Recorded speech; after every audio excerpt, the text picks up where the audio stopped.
marabout lui a donné un canari. Il dit le canari là-bas va t'accorder la subsistance. Alors que qui donne la subsistance, c'est Allah. Il y a surtout risque de l'Imayacha. Allah donne la subsistance à qui il veut. Alors, celui maintenant qui place sa confiance sur une autre créature autre que Allah, il soit de l'islam. Donc, un marabout te donne un canari. Ce canari-là, c'est qu'on avait dit qu'il est dedans.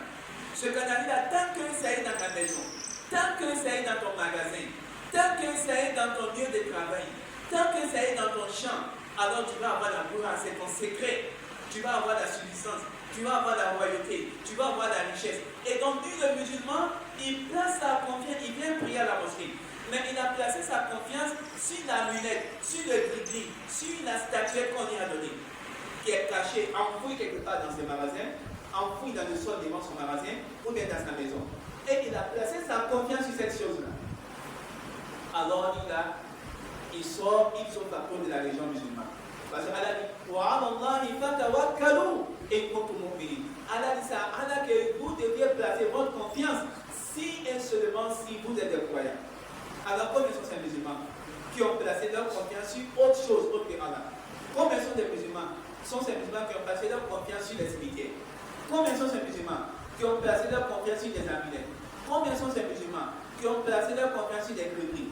Combien sont ces musulmans qui ont placé leur confiance sur celui-là qui lance des bourris? Combien sont ces musulmans qui vont faire des sacrifices alors sur des tombes ou bien devant des rivières sacrées, sur des montagnes qu'eux-mêmes appellent sacrées? Combien sont ces musulmans? Alors, le musulman doit placer sa confiance sur Allah subhanahu wa ta'ala. Et donc, la place de tawakkul, de la confiance, c'est où? C'est dans le cœur. Donc, dès l'instant qu'une adoration, parmi les adorations cachées, alors va à l'endroit d'une créature autre que le créateur, tu sors carrément de la religion musulmane. Tu sors carrément de la religion musulmane. Alors le musulman doit faire attention à cela. Et c'est pourquoi j'ai parlé de l'importance des adorations qui sont liées au cœur. C'est pourquoi j'ai parlé de l'importance de purifier le cœur avec ces adorations qui sont liées au cœur. Toutes les adorations du cœur doivent être adressées à Allah, uniquement à Allah subhanahu wa ta'ala. Alors, le musulman qui vient prier à la mosquée, il y en a lorsqu'il fait le roukou, tu vois des gris-gris, un traditionnel autour de lui. Ou bien il y a quelqu'un qui va voir un charlatan, un féticheur, un marabout. Le marabout lui donne quelque chose. Il dit ça là, cette potion-là, va creuser devant ton magasin et il faut enterrer devant ton magasin. Ça va attirer la subsistance, ça va attirer la clientèle. Alors, qui donne la chance? Parce que la subsistance là, le fait d'avoir la substance, la chance là, c'est une action que Allah donne. Parce qu'on doit savoir quelque chose.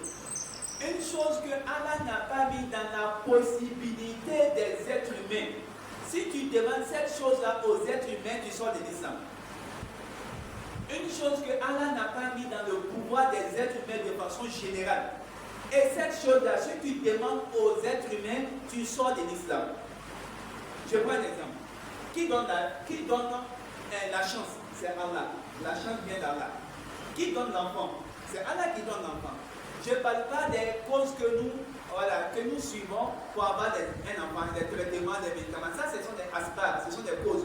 Mais quand on demande, Allah, accorde-moi un enfant, c'est Allah. Tu n'as jamais dit au tombeau, tombe de mes ancêtres, tombeau de mes ancêtres, accordez-moi, mes ancêtres, accordez-moi un enfant. Non, parce que Allah n'a pas mis cela, l'enfant, dans la possibilité du commun des humains. Donc c'est pourquoi Allah dit dans le Saint-Coran, Lillahi mulku samawati wal ard, yakhluqu ma yasha, yahabu liman yasha'u inatha, wa yahabu liman yasha'u dhukur, aw yuzawwijuhum dhukrana wa inatha, wa yaj'alu man yasha'u aqima. Allah dit Lillahi mulku samawati wal ard, à Allah appartient la royauté des cieux et de la terre. Yakhluqu ma yasha, Allah crée ce qu'il veut. Yahabu liman yasha'u inatha, il accorde à qui il veut des filles. Il accorde à qui il veut des garçons. Ou bien il mélange.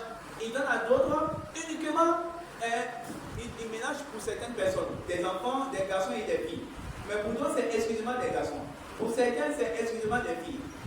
Allah dit, je rends qui je veux stérile. Donc, celui-là qui va demander maintenant au tombeau, ou bien à la tombe de ses ancêtres, accorde-moi un enfant, il sort de l'islam.